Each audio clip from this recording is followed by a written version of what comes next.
Let me show you a very easy way to reduce the opacity of anything in CapCut. So the first thing you have to do is to ensure that you have imported the assets into your CapCut software and drag them into your timeline right here. Now the next thing I'm going to do right here is to ensure that the asset I want to reduce the opacity is active. So for example, in this case, I want to reduce the opacity of this Photoshop logo. So I'm going to ensure that the logo layer is selected, right?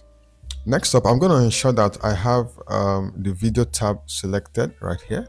I'm going to click this and go all the way down to where I have right here, where I have blend here. So I'm going to check this, right? So you're going to see a drop down arrow and then you see opacity right here.